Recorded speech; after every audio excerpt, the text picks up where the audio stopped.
Today's video is going to be about some of the ways very large corporations are negatively impacting your life. It is not my intent to malign the existence of big business or capitalism in general, because lots of countries have huge corporations in capitalism and it works just fine in those countries. So why does it end up causing so much incredible harm here?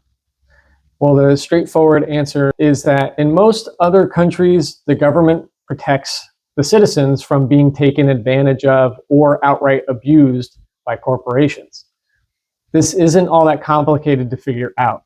When a population agrees that one of the roles of government is to protect its citizens from corporate power and overreach, you then elect legislators that design laws that protect everyday citizens.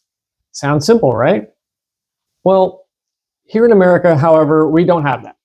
Both parties used to believe it was the government's responsibility to protect citizens from corporate abuse. And in fact, one of my next videos will be about that and how the parties have changed radically since the 1980s.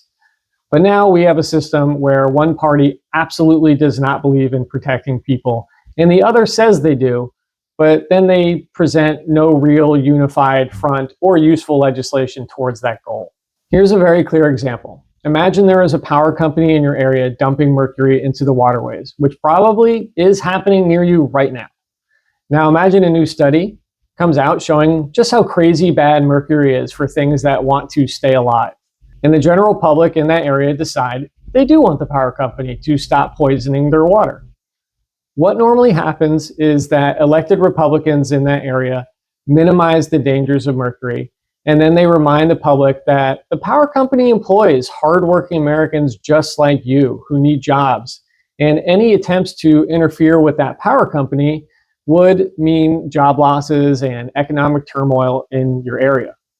They would also remind you that if you make a big stink about the mercury and try to use Democrats to enact some big, scary regulation, that will just mean the power company will be forced to fire people and or raise rates and or just pick up their business and move elsewhere. In other words, it's like a scene from a mob movie where some thugs demand protection money from a small mom and pop business and remind you that if you fight back in any way, they will hurt you even worse than they are hurting you right now. Big business and Republicans have been making the same threat for a long time. If you try to tax us or regulate us, we will leave. Most people on the right are fine with this and actually celebrate it as smart business. They sometimes change their mind when their drinking water turns brown or catches on fire, but sometimes not even then. Now, setting aside how unpatriotic and selfish that is to constantly threaten their fellow Americans, because that is a whole separate topic, let's now take a look at how the Democratic Party usually responds to the same situation. The Democrats would normally make a full acknowledgement of how dangerous the activity is, in this case, dumping mercury into the waterways. They then say that they're going to form a committee to investigate the specific practices of that power company, even though they already have all the relevant data. Months later, they will say that they are facilitating meetings between power company executives and regulation agencies to come up with an appropriate solution.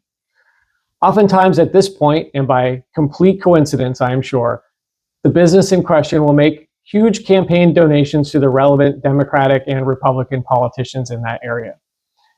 And approximately half a year later after that, they will quietly make a press release that mostly goes unnoticed, saying, your local politicians have been working day and night this whole last year and agreed on a plan with the power company where they will voluntarily reduce the amount of mercury they are actively dumping into your river by 15% over the next decade.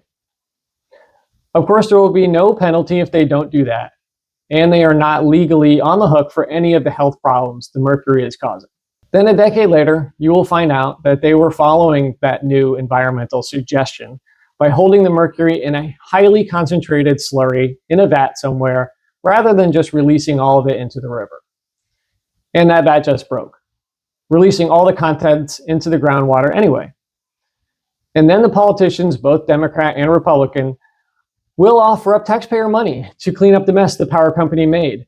After all, you can't make them clean it up themselves and incur all those costs because your power rates will go up. Does anyone out there want to claim that this isn't what happens? No. We all know we are getting royally screwed over by corporations every day of our lives. Most just push it out of their minds or pretend to think otherwise. It's in the same way that all of us know people in toxic and abusive relationships, but either the victim just puts it out of their mind as best they can to get through the day, or maybe the abuser and the victim pretend the relationship is something else entirely. Like maybe the victim is actually better off with the abuser in their life, and the abuser really isn't that bad because they do keep the yard nice and tidy. Does any of that sound familiar? We are all living in an abusive relationship with corporations. We are all, very literally, being poisoned by corporations and the legislators that spinelessly refuse to regulate them. We know conclusively that big oil companies were aware of the dangers of carbon dioxide buildup in the atmosphere and the resultant climate change as early as 1959. They knew they were poisoning the world they lived on, and they didn't care because they also knew their money would keep them very comfortable. The lives of you and your kids? Well, those are just collateral damage because you are just the little people. We all know the various ways tobacco companies hid medical research about the dangers of their products. Tobacco and oil are just super obvious examples, but there are literally thousands of other smaller examples in all of our homes right now. Tainted products in our medications, known carcinogens in your food, chemicals in your furniture and drywall that leach into the air inside your home and cause allergic reactions and inflammation and headaches, non-stick coatings on your pots and pans that the companies knew were causing birth defects and cancers and environmental catastrophe. These aren't companies causing injuries by accident. These are all things done on purpose. And yet no one is ever put in jail, and the companies keep getting subsidized by taxpayers. If an individual person deliberately allows the death of someone else, that would end up being manslaughter at the very least.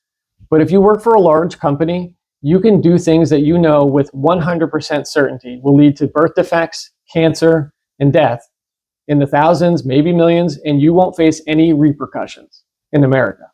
In China, a toy maker deliberately used lead-based paint on some of their toys because it was cost-effective. And when this was eventually discovered, he committed suicide. The government regulator that was supposed to be responsible for overseeing those toys, he was found guilty of corruption and executed by the government. In America, that same guy would have been championed as a smart businessman that saved his company millions, and then both Republicans and Democrats would have solicited them for campaign donations. You know I am right, and you know how messed up this system is. These are some of the most obvious examples of the ways we are controlled and poisoned by big business. For every 5 ways they literally poison us, there are probably 2 or 3 ways they are financially stealing from us, either directly or via taxpayer subsidization. Corporations often get us to pay for the research they want to do, and then they get to patent the discovery and keep all the money for themselves. Corporations have 100 different ways to socialize their risks and their mistakes and privatize their rewards. Do you get to do that? My last example in this video is also one of the most recent and impactful to Americans specifically, and that is the housing crisis. How many of you in the last 10 years have mostly given up on the American dream of owning your own home due to the short supply and high prices? Well, that was caused by corporations and the failings of our elected officials. Multiple agencies and policy institutes have done studies, and all of them have shown that hedge funds and private equity firms have been buying more and more single-family homes over the last decade. During the third quarter of 2023, for example, the reports show that such firms bought 44% of the available homes during the quarter. For years, we have been seeing stories on the news about people putting their homes on the market, and then some anonymous corporate entity offers them $50,000 above asking price in cash. Normal people just can't compete with that, which means you don't get to own a home. As a result, the American dream has been stolen outright from 2 generations of Americans. Some people are falsely trying to claim it is an inventory issue, but there are almost 22 empty homes per homeless person in this country, so it clearly can't be supply. Others falsely try to claim the crisis was caused by regulations, but if that were true, we would only be seeing the problem in isolated areas with lots of building codes rather than nationwide. Not to mention, Canada has tougher building codes than the US does, and the problem didn't start occurring there until about 5 years later than it started happening in America. If you pay attention, you will find most people that try to convince you it is anything other than corporate greed, almost always have a financial interest in doing so. But study after study is showing the same cause. Businesses, large and small, buying up as many houses as they can. When a scalper buys all the tickets to a concert, so you have to pay 2 or 3 times the price to get that ticket, we all know that is messed up. It happens every few years during Christmas when some greedy people buy up that season's most popular toy, like the PlayStation 5, for example, so they can turn around and sell them for twice the price to desperate people. We get angry when it is something we don't actually need. So why are we not more outraged now that it is the literal roofs over people's heads? This last election, Democrats who have been asleep at the wheel for the last decade finally acknowledged the problem and pledged legislation to help with the issue. The policy that was proposed by Harris was a step in the right direction, but also terrible because it wouldn't have forced those equity firms to sell the houses that they were currently hoarding. And in several ways, the plan would have used your tax money to reward many of the entities causing the problem to begin with. In the end, it just becomes yet another example in America where Republicans completely support the way you are getting taken advantage of. And the best solution Democrats can come up with is to pay the mob their protection money and cross their fingers that the mob doesn't find a new way to make your life even worse. We have to do better than this. And we can do better than this. You just need to vote for someone that wants to be honest about our problems, believes they can be fixed, and then actually proposes legislation to fix them without 100 compromises and loopholes built into it. That is what this movement to commandeer the Democratic Party is all about. We need a candidate that doesn't conveniently ignore a problem for 10 years and then acts like they sincerely want to help you. In no sense am I trying to imply that Harris was bad in the same ways or to the same degree that Trump was bad. But I think we can do better than just electing the lesser of two evils. Help me do that. I don't want your money. I just need you to like, subscribe, and share this video so this movement can grow organically. I hope this video resonated with you, and I'll try to post again in a few days. Take care.